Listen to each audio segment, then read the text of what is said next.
오늘 우리가 함께 나누실 말씀은 로마서 12장 14절부터 21절까지의 말씀입니다. 로마서 12장 14절에서 21절까지의 말씀 다 같이 함께 읽겠습니다. 너희를 박해하는 자를 축복하라. 축복하고 저주하지 말라. 즐거워하는 자들과 함께 즐거워하고 우는 자들과 함께 울라. 서로 마음을 같이하며 높은 데 마음을 두지 말고 도리어 낮은 데 처하며 스스로 지혜 있는 채 하지 말라. 아무에게도 악을 악으로 갚지 말고 모든 사람 앞에서 선한 일을 도모하라. 할 수 있거든 너희로서는 모든 사람과 더불어 화목하라. 내 사랑하는 자들아, 너희가 친히 원수를 갚지 말고 하나님의 진노하심에 맡기라. 기록되었으되 원수 갚는 것이 내게 있으니 내가 갚으리라고 주께서 말씀하시느니라. 내 원수가 줄이거든 먹이고 목마르거든 마시게 하라. 그리함으로 내가 숯불을 그 머리에 쌓아 놓으리라. 악에게 지지 말고 선으로 악을 이기라. 아멘. 할렐루야. 오늘 본문에 이렇게 말씀을 우리가 읽어보게 되면 사도 바울이 사실은 그리스도인으로서 살아가는, 지금도 우리가 여전히 이제 그리스도인으로서 계속 살아가고 있는데요. 그리스도인으로서 살아가고 있는데 굉장히 어려운 요구를 하고 있다라는 생각이 들기도 합니다. 왜 그럴까요? 어떻게 해서든지 모든 사람과 더불어 화목하라 이렇게 얘기하고 있단 말이에요. 여러분, 어떻게 해서든지 화목한 사람을 보셨습니까? 우리 주변에 적이 아무도 없고 모든 사람과 화평하게 잘 지내는 사람, 주변에 물론 한두 명이 있으실지는 모르겠어요. 그런데 이런 분들이 여러분들 그리스도인들 중에, 뭐 다른 사람들은 빼고 그리스도인들 중에 여러분들이 딱 떠올리면 그 사람은 정말, 그분은 정말 모든 사람과 화목한 것 같아 라고 딱 떠올리실 수 있는 분이 있으신가요? 쉽지 않죠. 또 누군가를 떠올리기 전에 그럼 나는 어떤가 생각해 보면, 내가 정말로 이 지금 사도 바울이 이야기한 것처럼 하나님을 믿는 자로서, 그리스도인으로서 정말 나는 모든 사람들과 화평한가 생각해 보면 사실상 그렇지 않거든요.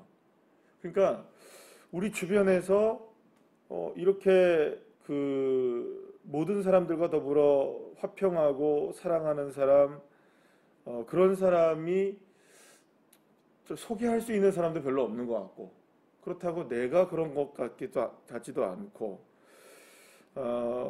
그렇다면 좀 우리가 좀 고민스러운 부분이 있습니다.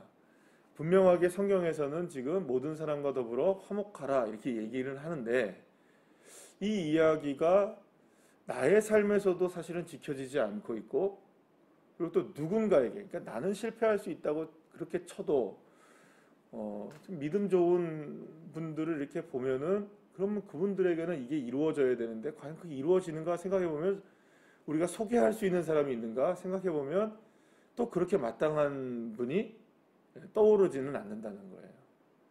자, 그러면 우리가 생각할 게 하나가 있습니다. 만약에 주님이 우리에게 지금 이렇게 모든 사람과 더불어 화목하고 화평하고, 여기서 보시게 되면 뭐 원수도 갚지 말고 하나님께 맡기고 뭐 다 이게 대접하고 뭐 이렇게 해라, 이 말이, 이 글이 우리에게는 너무나 현실적이지 않은, 그러니까 그냥 단순하게 이상적인, 그러니까 이거는 뭐 우리의 삶 속에서 이루어지지 않고 이거는 도저히 가능성이 없는 이야기야. 그러나 이 정도쯤은 도덕적으로나 윤리적으로 혹은 종교적으로 보면 이 정도는 어느 정도의 이제 어떤 뭐랄까요, 이렇게 이상적인 기준을 우리가 갖고 살아가야 되니까, 기준은 높게 잡아야 되잖아요, 그죠? 모든 게 사실 우리가 살아가는데 기준은 높게 잡아야 되니까 이 정도 기준은 우리가 갖고 살아가야 되는 거다라고, 너희들이 못할 거야 아마, 그러나 이 정도 기준은 갖고 살아가야 그리스도인이라고 할 수 있겠지라고, 그저 그렇게 그냥 이상적인 기준만을 제시한 것인가, 우리가 이런 생각을 해볼 수가 있다는 겁니다. 자, 그러면 우리가 이제 생각해 볼 것이, 그러면 이거는 이루어질 수 없는 말씀인데 그냥 이상적인 말씀인가? 그럼 도대체 왜 사도 바울이 이 로마서를 쓰면서 로마 교회에 그리고 초대교회 성도들에게 이러한 부탁 내지는 이러한 말씀을 성도들이 기준 삼아서 살아가야 된다는 이야기를 왜 했을까라는 겁니다. 먼저 왜 했을까라는 걸 생각해 보면 어제도 좀 말씀을 드렸듯이 그리스도인들이 지금 로마 교회의 성도들 가운데 그리스도인들이 뭔가 이렇게 구별이 되어져야 돼요. 예, 세상 사람들과 좀 차별이 이루어져야 되고 구별이 이루어져야 돼요. 우리가 주일날 오후 예배 때 안식일이 주일로 바뀌어진 개념에 대해서 제가 말씀을 드렸잖아요. 그때 한 가지 말씀드렸던 것이 초대교회 당시의 사람들은 모두가 다 자기 자신 스스로가 기독교라고 믿는 사람은 없었어요. 대부분 자기가 유대교인이라고 믿었습니다. 그러니까 뭐랄까 이 사도들, 특히 이제 제자들, 사도들, 그 다음에 유대인들 중에서 예수님을 믿었던 사람들 중에서는 대부분들이 자기가 그냥 유대교라고 믿었지 내가 기독교인이야, 내가 그리스도교야 이렇게 믿은 사람은 없었습니다. 왜냐하면 원래 처음에는 기독교로 이렇게 막 만들어진 게 아니라 유대교 안에서 오신 메시아를 믿기 시작했기 때문이었던 것이죠. 그런데 차츰차츰 자기 자신 스스로들이 유대교와 다른 점들이 이제 나타나기 시작하는 거예요. 개념도 다르고 믿는 것도 다르고 지금 방식도 다르고 모든 것들이 예수님이 오심으로 인하여서 율법이 완성되어지니까 모든 것들이 다 바뀐 것이 알게 된 거죠. 그러면서 자연스럽게 처음으로 바뀌기 시작한 제도적인 게 무엇이었냐면 바로 안식일이 무엇으로 바뀐 것이다? 주일로 자연스럽게 바뀌게 되었다는 것을 이야기했어요. 그러므로 인하여서 그 기독교가, 그러니까 말하자면 그리스도를 믿는, 예수님을 믿는 기독교가 차별화되기 시작했다.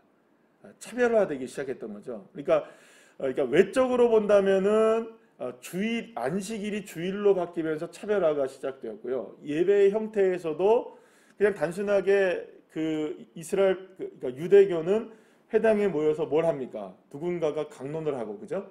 그러니까 뭐 이렇게 서기관들이 강론을 하고 율법사들이 강론을 하면 그걸 듣고 그냥 가는 건데 예수 믿는 사람들은 모이면 뭘 합니까? 떡을 떼고 포도주를 마시는 성만찬을 하기 시작했어요. 그러니까 이런 것들을 통하여서 예수를 믿는 사람들이 차츰차츰 행위적으로나 어떤 제도적으로 약간씩 구별되기 시작했던 거예요. 그런데 단순하게 행위나 제도의 구별만이 그리스도인들을 구별시키는 것은 아니었던 거예요.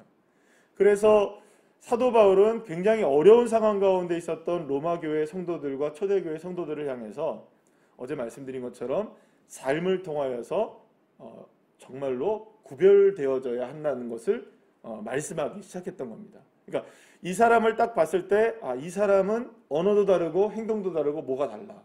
그러니까 알고 보니까 이 사람은 누구를 믿는 사람이더라? 예수 그리스도를 주로 입으로 시인하며 살아가는 사람이더라. 예수 그리스도를 마음으로 믿어 입으로 시인하는 그리스도인들이더라라는 것이 자연스럽게 드러나기를 원했던 거죠. 삶을 통해서 구별되어지고. 그러니까 오늘도 이 말씀을 보면 만약에 여러분 한번 생각해 보시죠. 이 말씀대로 살아간다면 그리스도인들 구별될까요? 안 될까요? 안 될 수가 없겠죠. 여러분 이렇게 살아가는데 구별이 안 될 수가 있겠어요? 만약에 정치인들이 이렇게 예수 믿는 사람들이 이렇게 바뀐다. 그러면 여러분 우리나라 여의도 국회에 가 있는 분들이 예수 믿는 사람들이 얼마나 많은데요. 제가 알기로는 교회 다니시는 분이 3분의 2가 교회를 다닌다는데 그렇게 치고받고 싸우고 난리가 나겠습니까? 그렇지 않을 거 아니에요. 그죠? 정말로 예수 믿는 사람으로 이렇게 구별된다면 모든 사람들과 더불어 화평하라, 화목하라. 이게 정말로 이루어진다면 여러분 이거는 놀라운 역사들이 일어나겠죠. 이게 구별되어지기를 원했던 겁니다. 그런데 사실은 이게 우리에게 있어서는 마치 아까 전에 말씀드린 대로 이상적인 말씀처럼 느껴지기 시작한다는 거죠. 이건 도저히 우리가 이룰 수 없는 말이야. 그러면 우리가 한번 생각해 봐야 될 게, 그렇다면 하나님이 바울을 통하여서 이룰 수도 없는 것을 그냥 말씀드린 대로 이상적인 것으로만 하겠는가? 우리는 그러면 세상 사람들과 구별될 수 없는 것인가? 그러면 여러분, 이것을 우리가 보게 될 때에 결국에는 한 가지 우리가 길을 하나 발견하게 되는 게 뭐냐면, 모든 사람들과 더불어 화목한 모델이 있느냐라는 겁니다. 그렇다면 여러분, 모델이 있습니까, 없습니까? 있습니다. 바로 누구십니까? 예수 그리스도이십니다. 예수님은 십자가의 죽으심을 통하여 하나님과 우리가 원수됐던 모든 담들을 허물어뜨리시고 하나님과 우리를 화목하게 만드신 제물이 되신 분이십니다. 그래서 어제 분명히 무슨 얘기를 했죠? 우리를 산 제물이 되어서, 다 까먹으셨나요? 어제 산 제물이 되어서 하나님이 드릴 영적 예배를 드리는 삶을 살아라고 12장 1절에서 말씀하고 시작한단 말이에요. 그런데 그 삶이 누구를 통해서 이루어졌다는 겁니까? 예수 그리스도를 통하여 이루어졌기 때문에, 만약에 지금 그 사도 바울이 이야기하고 있는 이러한 모든 사람들과 더불어 화목하고 화평하고 그 다음에 뭐 악을 악으로 갚지 말고 낮은 데 거하고 지혜 있는 척 하지 말고 높은 데 마음을 두지 말고 우는 자들과 함께 울고 즐거워하는 것 함께 즐거워하고 마음을 같이 하고 은사를 사용할 때도 서로가 높아 있는 것처럼 생각하지 말고 서로가 화목하고 이렇게 지낼 수 있게 되라 하라고 말씀하신 그 말씀은 우리의 모델이신 예수님이 계시고, 그 예수 그리스도의 십자가의 은혜와 부활을 믿는 자들이 바로 그렇게 살아갈 수 있다라고 말씀하고 있는 겁니다. 그러면 우리가 살아갈 수 있는 방법은 뭘까요? 이렇게 살아갈 수 있는 방법은 우리의 노력으로 된다? 우리의 힘으로 된다? 그게 아니라네요. 날마다 예수의 십자가와 부활을 의지하고 그분을 생각하고 안 되고 힘들고 화목하지 못하는 그런 상황 속에서도 늘 누구를 바라보는 겁니까? 예수 그리스도를 의지하고 바라보며 그분을 붙들고 살아가는 인생만이 이 삶을 살아갈 수 있다는 것을 말씀해 주고 있는 것이죠. 여기서 그러면서 은사에 관한 이야기를 합니다. 물론 은사에 관하여서는 고린도전서에서 훨씬 더 자세히 하게 사도 바울이 이야기를 하고 있지만, 여기서 은사를 이야기하면서 모든 사람들과 더불어서 화목하게 하면서 주님이 주신 은사들 같은 경우도 모든 것들도 전부 다 서로가 서로를 위해서 사용하라라고 이미 어제도 이제 말씀하셨잖아요. 어제 말씀을 이야기했던 것을 오늘 다시 한번 생각을 해보면 그런 생각이 하는 겁니다. 그러면 왜 은사를 이야기했을까라는 거죠. 왜 은사를 얘기했을까? 여러분, 은사라는 건 두드러지게 누구에게 드러나는 겁니까? 사람들에게 드러나지는 거죠. 그러니까 하나님의 은혜가 누구에게 부어져서, 나에게 누군가에게 부어져서 그 은사가 드러나는 거예요. 예를 들어서 방언의 은사만 해도 그렇잖아요. 방언을 하시는 분이 계시고 안 하시는 분이 계신단 말이에요. 그러면 방언을 하는 사람은 안 하는 사람보다 드러납니까, 안 드러납니까? 드러날 수 있어요. 누군가가 예를 들어서 예언의 은사를 쓰고 누군가가 예를 들어서 무슨 병 고치는 은사를 가지고 계신다? 신의 은사를 갖고 계신다? 안 드러나는 게 아니라 드러난단 말이에요. 그러면 그 드러남을 통하여서 은사가 자칫 무엇으로 쓰일 수 있습니까? 계급처럼 느껴질 수 있어요. 나는 이런 은사가 있는데, 나는 저런 은사가 있는데. 그렇다면 그 은사는 누가 주셨나요?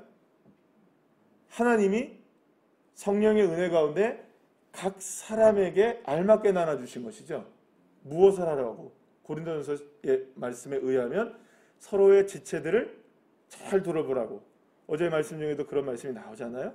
서로를 위하여서 우리가 한 몸이 됐으니까, 한 몸이 된 지체들로서 우리를 서로를 유익하게 만들기 위해서 뭘 주셨다? 은사를 주셨는데, 만약에 하나님이 주신 은사를 우리가 서로를 계급적으로 나누게 되고, 나는 너보다 괜찮은 사람이야, 그래서 이렇게 무엇인가를 한 단계 한 단계 높은 것처럼 느껴지게 되는 순간 은사는 깨어지는 겁니다. 왜 그럴까요? 은사를 주신 분이 누구니까? 주님이 주신 것이니까. 그럼 주님이 주신 것을 깨트려 버리는 거죠. 그러면 계속해서 은사를 유지하는 방법은 뭡니까? 역설적이게도 은사에 대해서 집중하지 않는 겁니다. 은사에 집중하지 않고 누구에 집중하는 겁니까? 주 예수님께 집중하는 것만이 은사를 유지하는 방법입니다. 이걸 설명하고 있는 겁니다. 그러면 저와 여러분에게도 주님이 주신 은사가 있습니다. 은사를 자랑하지 말라는 거예요. 누구만 자랑하라는 겁니까? 예수만 자랑하라는 겁니다. 그러면 자연스럽게 은사가 주어지고 서로를 유익하게 만드는 거예요. 그러면 모든 사람들과 더불어 화평할 수 있는 방법은 뭘까요? 화평하기 위해서 애쓰는 것이 아니라 누구에게 집중하는 걸까요? 예수께 집중하는 겁니다. 우리의 화목 제물이 되신 그분과 같이 우리도 산제물이 되어서 날마다 주님과 함께 영적 예배를 드리며 날마다 예수 그리스도를 바라보며 날마다 주님의 언어를 닮아가고 날마다 주님의 행동을 닮아가고 날마다 주님의 그 삶을 닮아가는 것을 통하여서 우리가 어느 순간에 보면 화목하게 된 할렐루야 그런 그리스도인들이 될 수 있다는 것을 얘기하고 있죠. 사랑하는 여러분, 어쩌면 설명을 하는 저나 듣는 여러분들이나 이 이야기가 꿈 같은 이야기일 수도 있습니다. 그러나 아무리 꿈이라 할지라도 우리에게 하나님은 그 꿈을 이루셨잖아요. 예수를 우리에게 내어주신 바 되어서 그분이 산제물이 되셔서 저와 여러분이 영적 예배를 드릴 수 있도록 인도하신 분이 누구십니까? 예수님이 내 안에 살고 계시잖아요. 꿈 같은 일이 내게 이루어진 겁니다. 아멘이시죠? 그러면 그 꿈 같은 일이 내게 이루어졌으니 내게 꿈 같은 일을 이루신 그 예수님을 날마다 바라보는 것만이 우리가 주님의 그 꿈이 내 삶 속에서 다시금 이루어지는 역사가 있게 되는 겁니다. 그래서 여러분 맨 마지막에 21절 말씀에 뭐라고 얘기합니까? 악에게 지지 말고 선으로 악을 이기라. 아등바등하면서 악을 이기려고 하지 말라는 겁니다. 악을 이길 수 있는 방법은 뭘까요? 선으로 이기라. 이게 선한 일을 함으로 이기라는 게 아닙니다. 여러분 어떻게 우리가 악을 이길 수 있습니까? 어떻게 우리가 그 로마서 8장에 이야기한 것처럼 우리를 박해하고 비난하고 우리를 침몰시키려고 하고 우리의 목을 조여오고 칼을 들여도 되는 사람들을 어떻게 이길 수 있습니까, 여러분? 이길 수 있는 방법이 뭘까요? 악으로 갚는 것도 아닙니다. 그렇다고 우리가 착한 사람이 된다고 될 수 있는 것도 아니에요. 단순하게 선함을 이야기하는 게 아닙니다. 뭘 얘기하가 여기 선함이라는 거는 예수 그리스도의 십자가를 붙들고 이기라는 겁니다. 그러니까 예수님의 십자가를 붙들어야만 이길 수 있는 겁니다. 악에게 지지 말고 선으로 악을 이기라라고 하는 이 말씀은 착하게 살아서 그들에게 선하게 보여져서 화평하고 화목하게 하라는 것이 아니라 예수의 십자가의 그 선하심, 그 인자하심을 통하여 예수를 붙들므로 인하여 이기라고 말씀하고 있는 것이죠. 사랑하는 여러분, 오늘도 우리의 삶 속에 펼쳐진 하루의 삶 속에 예수를 붙들므로 승리하시기를 축복합니다. 예수를 붙드심으로 화목하시기를 바랍니다. 내가 산제물이 될 수 있는 유일한 한 가지, 오늘도 예수를 바라보는 것입니다. 그 어떤 순간과 어떤 자리에서도 다시금 예수를 붙들 수 있는 자리로 나오셔서 주님의 함께 동행하여 걸어가는 믿음의 종들이 되시기를 간절히 축복합니다. 기도하시겠습니다.